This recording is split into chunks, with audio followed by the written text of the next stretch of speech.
แต่เนี้ยทรบดังเตถาคลันกโอ๊ก็អាចរំលឹកអនុស្សាវរីយ៍របស់អែមល្ហែមបានដែរដើម្បីបង្កើតក្លិនដ៏មានអត្ថន័យមួយនេះខ្ញុំបានសម្រិតសម្រាំងក្រមួនសណ្ដែកនិងក្រមួនឃ្មុំផ្សំជាមួយនឹងប្រេងក្រអូបដែលមិនប៉ះពាល់ដល់សុខភាពបងប្អូនផងដែរគ្រប់ដំណក់ដែលបានវាស់វែងនិងកូរចូលគ្នាគឺដើម្បីធានាថាផ្ដល់ភាពកក់ក្ដៅនិងសុវត្ថិភាពបំផុតចំពោះសុខភាពរបស់បងប្អូនក្នុងវីដេអូនេះខ្ញុំនឹងបង្ហាញបងប្អូនអំពីការធ្វើទៀនក្រអូបរបស់ខ្ញុំថ្ងៃនេះខ្ញុំជ្រើសរើសយកក្រឡដែលដាក់ក្រមួនទៀន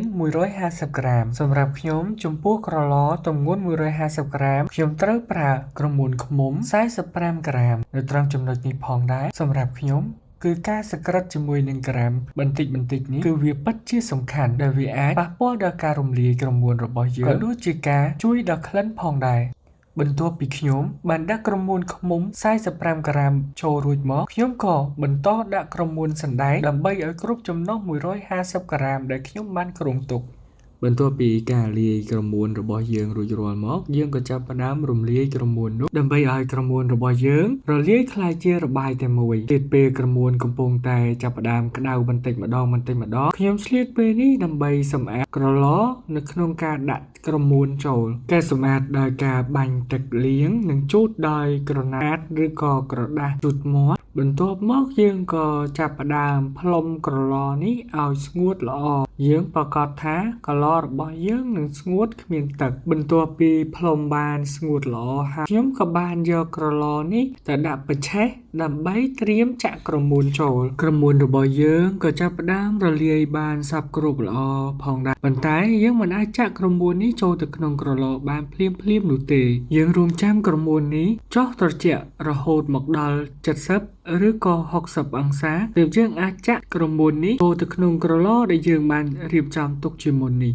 សម្រាប់បងប្អូនដែលទើបតែរៀននៅក្នុងវិស័យចាក់ទៀនក្រអូបនេះលើកដំបូងនៅក្នុងចំណុចនេះផងដែរបងប្អូនត្រូវតែមានឧបករណ៍ដើម្បីវាស់សីតុណ្ហភាពនៅពេលនេះសីតុណ្ហភាពក្រមួនរបស់ខ្ញុំគឺនៅរហូតដល់80អង្សាជាងនៅឡើយទេខ្ញុំមិនទាន់នឹងអាចដាក់ចូលទៅក្នុងក្រឡកែវបានទេមួយសន្ទុះក្រោយមកខ្ញុំក៏បានស្ទង់សីតុណ្ហភាពនេះម្ដងទៀតតើខ្ញុំអាចចាក់វាចូលក្រឡបានហើយឬនៅប៉ុន្តែបើតាមបទពិសោធន៍នៃការចាក់ទៀនរបស់ខ្ញុំគឺក្រមួននេះយើងមិនទាន់អាចចាក់ចូលនៅក្នុងក្រឡបាននោះទេរងចាំបន្តិចក្រោយមកក្រមួនរបស់យើងក៏បានចុះសីតុណ្ហភាពបន្តិចម្ដង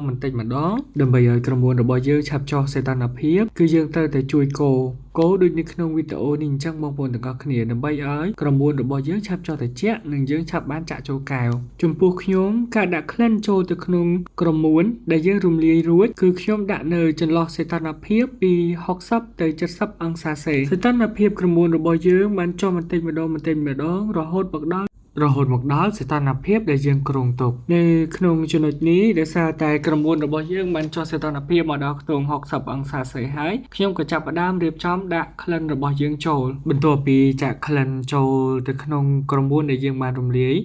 យើងត្រូវកូរក្លិននេះឲ្យសព្វឲ្យវាស៊ីជាមួយនឹងសាច់ក្រមួនរបស់យើងថ្ងៃនេះផងដែរខ្ញុំភ្លេចបញ្ជាក់ប្រាប់បងប្អូនទាំងអស់គ្នាខ្ញុំបានជ្រើសរើសយកក្លិនសេរដូវដើម្បីយកមកដាក់នៅក្នុងក្រមួនទៀនរបស់យើងមួយនេះយើងកូរបែបនេះរហូតដល់ក្រមួននិងក្លិនវាស៊ីសាច់គ្នាដោយសារតែការកូររបស់យើងក៏ធ្វើឲ្យក្រមួនចាប់ផ្ដើមចុះត្រជាក់ផងដែរដូចនេះគឺវាងាយស្រួលឲ្យយើងចាក់ចូលទៅក្នុងកែវក្រឡរបស់យើងដើម្បីឲ្យវាឆាប់คล้ายទៅជាក្រមួនទៀនដល់ចំណុចនេះផងដែរនៅពេលដែលអ្នកទាំងអស់គ្នាចាក់ក្រមួនចូលទៅក្នុងក្រឡខ្ញុំសូមបញ្ជាក់ថាអ្នកទាំងអស់គ្នាគួរតែចាក់ចំកណ្ដាលក្រឡ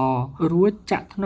មរហូតអស់ក្រមួន2ចានអ្នកទាំងអស់គ្នានៅពេលដែលអ្នកទាំងអស់គ្នាចាក់មកចិត្តអស់អ្នកទាំងអស់គ្នាកុំភ្លេចយកជក់ស៊ីលីកូនរបស់យើងឬក៏វ៉ែស៊ីលីកូនរបស់យើងក្រមួនរបស់យើងឲ្យចូលក្រឡឲ្យអស់មកបន្ទាប់មកយើងចាប់ផ្ដើមយកឧបករណ៍ដើម្បីទប់បច្ឆេះរបស់យើងកុំឲ្យបច្ឆេះរបស់យើងដេកនិងមិនត្រង់សម្រាប់ឧបករណ៍នេះយើងចង់ដាក់ផ្កាប់ក៏បានឬមួយក៏ផ្ងាដូចខ្ញុំនេះក៏បានបន្ទាប់ពីនេះគឺយើងត្រូវតែរងចាំទៀនរបស់យើងរហូតដល់ស្ងួតរឹងយើងយកវាទៅទុកឲ្យឆ្ងាយពីដៃរបស់យើងឬក៏ទុកនៅកន្លែងណាដែលរាបស្មើអ្នកទាំងអស់គ្នាខ្ញុំមានអារម្មណ៍ថាវីដេអូរបស់ខ្ញុំរៀងវែងដែរហើយអញ្ចឹងសម្រាប់អ្នកទាំងអស់គ្នាដែលចង់ឃើញវីដេអូតកុំភ្លេចចុច like និង subscribe ហើយនិង comment នៅខាងក្រោមវីដេអូនេះអរគុណអ្នកទាំងអស់គ្នាជួបគ្នានៅក្នុងវីដេអូបន្ទាប់